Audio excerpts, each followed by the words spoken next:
مدارس اور مساجد میں مدرسین اور ائمہ کی قلت تنخواہ کا موجودہ فرسودہ نظام ہرگز ہمارے اکابر کا نہیں ہے، بلکہ موجودہ ذمہ دار مساجد اور ذمہ داران مدارس کا ہے، اور یہ ایک تھوپا ہوا نظام ہے۔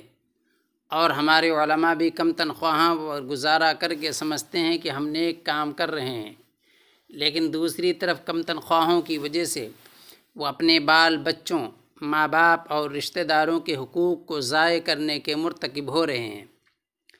چند ایک مخلصین کے اخلاص کے علاوہ باقی اکثریت مولوی مجبوراً فقر فاقہ کا شکار ہوتی جا رہی ہے، اور ذمہ داران مدارس اور مساجد انہیں اخلاص کا لولی پوپ دے کر ان کا مسلسل استحصال کرتے جا رہے ہیں۔ بالعموم لوگ قلت تنخواہ کے لیے اکابر کی تنخواہوں کا حوالہ دیتے ہیں۔ پتہ نہیں کون سے اکابر تھے جو ہم مولویوں کی طرح اضطراری فقر کے شکار تھے۔ ہمارے اکابر تو بڑے خوشحال تھے۔ ہاں، جیسا کہ رسول اللہ صلی اللہ علیہ وسلم کی سنت ہے کہ مال غنیمت اور غلاموں کی کثرت کے باوجود فقر اختیار فرماتے۔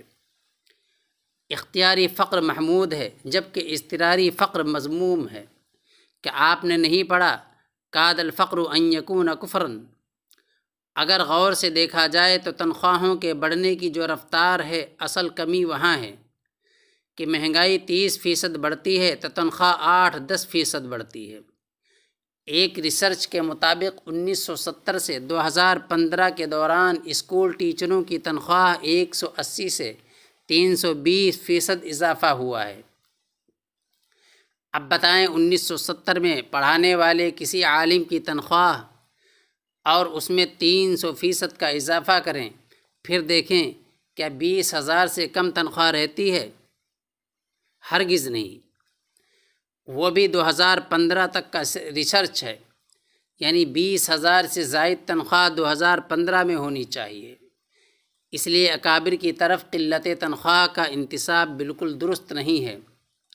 ذمہ داران مدارس اور مساجد اس ظلم سے توبہ کریں، اور مولویوں کو بھی چاہیے کہ وہ مظلوم نہ بنے رہیں، خوشحالی کی طرف قدم اٹھائیں، اپنی نسلوں کو فقر سے نکالیں۔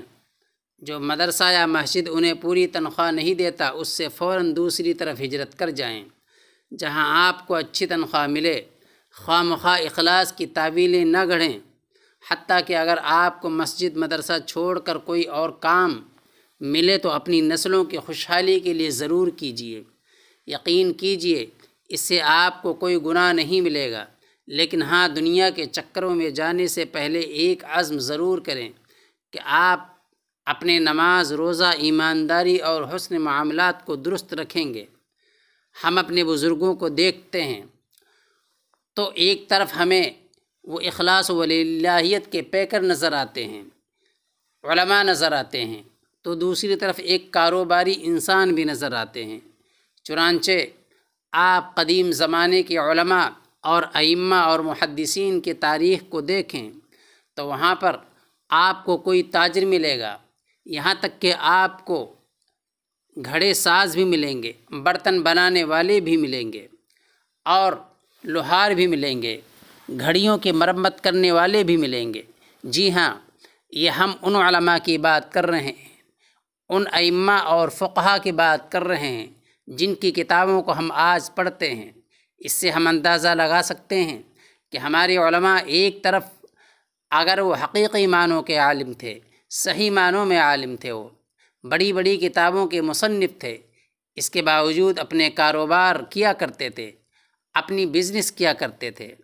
تو آج ہمیں بھی ضرورت ہے اس چیز کی۔ ہم اگر امامت کریں تو فی سبیل اللہ، اللہ کے واسطے، لیکن یہ اس وقت ہے جب ہم بالکل ہر چیز سے فارغ البال ہوں، ہم اپنے کاروبار میں اتنی ترقی کر چکے ہوں کہ اگر جو ہم اللہ کی رضا کے واسطے کام کریں، اللہ کی رضا کے واسطے پڑھائیں تو ہمارے فقر و فاقے ہم کو گھیر نہ لیں، ہم کسی تکلیف اور تنگ دستی کا شکار نہ ہو جائیں۔ لیکن اس کے باوجود اگر ہمارے پاس کوئی کاروبار نہیں ہے، ہم کوئی بزنس نہیں کر سکتے ہیں، تو خدا کے واسطے ایسی جگہوں پر ایسی جگہوں میں نہ جائیں جہاں پر آپ کی کوئی عزت نہ ہو، جہاں پر آپ کا کوئی وقار نہ ہو، جہاں پر آپ کو کوئی تنخواہ دینے والا نہ ہو، اور آپ صرف اسی وہم و گمان میں مبتلا رہیں کہ علماء کے کمائی میں اللہ تعالیٰ برکت دیتا ہے، اور اسی برکت کی وجہ سے آپ اپنا پیٹ کاٹ کاٹ کر، اپنے بچوں کا پیٹ کاٹ کاٹ کر زندگی گزارتے رہیں۔